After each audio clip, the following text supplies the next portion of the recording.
Bonjour à tous, c'est Lothar Killer qui vous parle pour une nouvelle de comparaison Lego Ninjago, aujourd'hui consacrée au véhicule du Jungle Raider. Et donc on va comparer justement sa version originale sortie en 2015, référence 110 755, donc pour la somme de 19,99 €, à sa version remake, donc Legacy 2020, référence 111 700, et pour une somme de 9,99 €. Donc on va voir un peu quelles sont les similarités ainsi que les différences entre ces deux modèles et voir un peu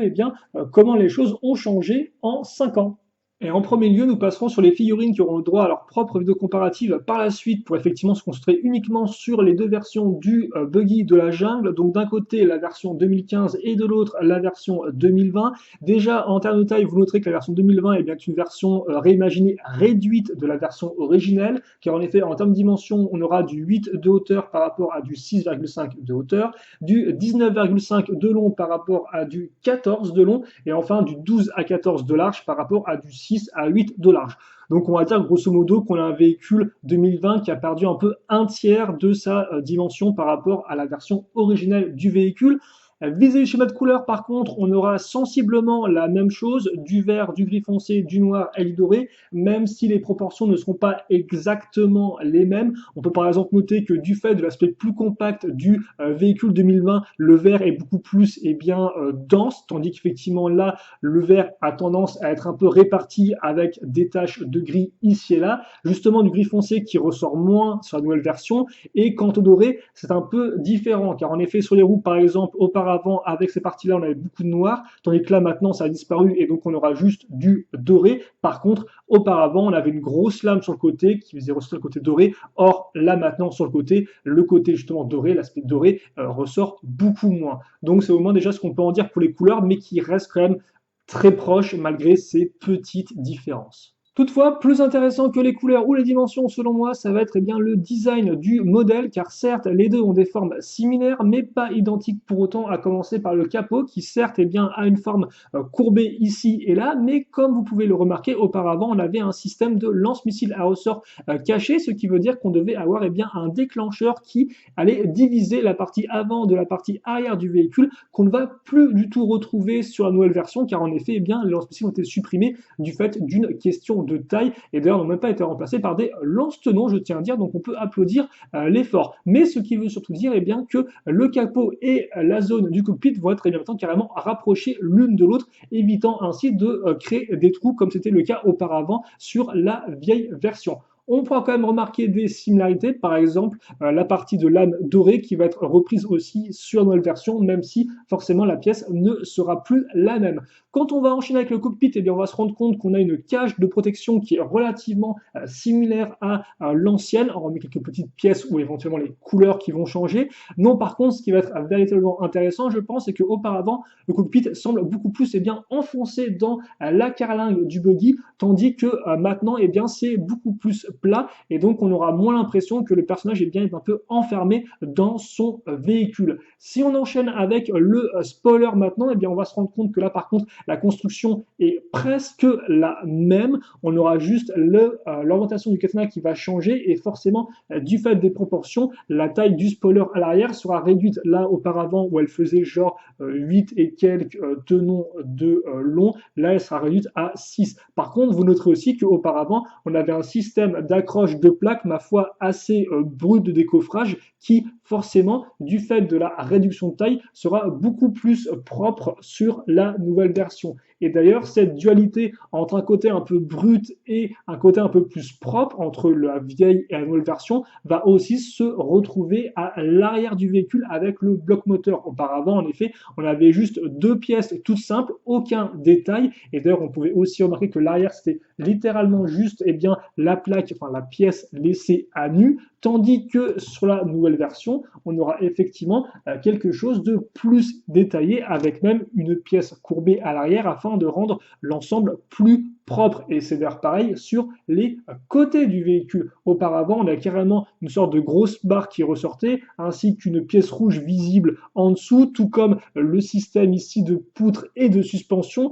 vraiment un peu laissé à l'arrache, entre guillemets, si je puis m'exprimer ainsi, tandis que sur la nouvelle version, ce sera beaucoup plus propre, pas de barre qui ressort, un système de suspension élégant et d'ailleurs aussi un système de suspension qui est beaucoup moins visible. Auparavant, on avait carrément une grosse barre pour relier deux roues qui était essentielle du fait des pièces utilisées, tandis que là, du fait du nouveau système plus pratique avec la petite pièce flexible, eh bien, on n'aura plus cette grosse barre à l'arrière. Et donc, de ce fait, on aura un véhicule qui est, eh bien, ma foi, plus propre. Plus propre, certes, mais peut-être aussi un peu moins intéressant, car en effet, tout le concept de ce buggy, c'est qu'auparavant, dans l'histoire, il appartient au cultiste Anacondrail, et donc forcément, on a un véhicule qui a des éléments beaucoup plus brutaux, comme par exemple les pointes, qu'on retrouve sur la vieille version, hein, pointe au niveau des roues, ou encore grosse lame sur le côté qui amène du dynamisme à l'ensemble. On a aussi un véhicule qui est beaucoup plus long, donc qui a un côté un peu plus prédateur,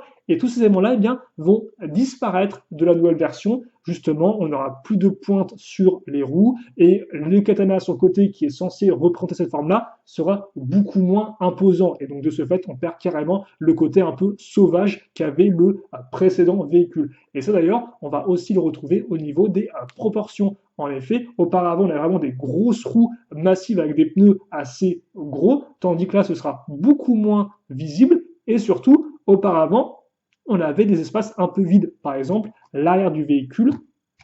ici, l'espèce de trou, d'espace, est beaucoup plus imposant que sur la nouvelle version. Et donc, de ce fait, on aura eh bien, un design qui est quand même relativement différent entre la vieille version et la nouvelle version. Et justement, de ces deux versions, on peut se demander laquelle est la plus fidèle à la série télé, qui a souvent tendance eh bien, à modifier un peu les sets pour les retransformer. Et donc, dans le cas du Jungle Rider, c'est vite vu, car en effet, eh bien, la version série télé est très proche de la version 2015 originale. Et les quelques éléments ajoutés dans la série télé, comme par exemple les petits tuyaux au niveau du capot ou encore le bloc moteur un peu plus détaillé, eh bien, sont des éléments qui ne sont pas du tout repris sur la version 2020, tout comme d'ailleurs l'espèce de mécanisme étrange avec l'âme qui peuvent se remonter en avant, qu'on peut plus ou moins essayer de reproduire avec la version originale du 7, même si c'est pas vraiment fait pour, et bien ça, et bien forcément, on ne le retrouve pas du tout sur la version 2020. Et d'ailleurs, je tiens aussi à dire que la version 2020 est une occasion manquée pour avoir le petit casque vert que porte Lloyd dans la série télé. Donc vous l'aurez compris,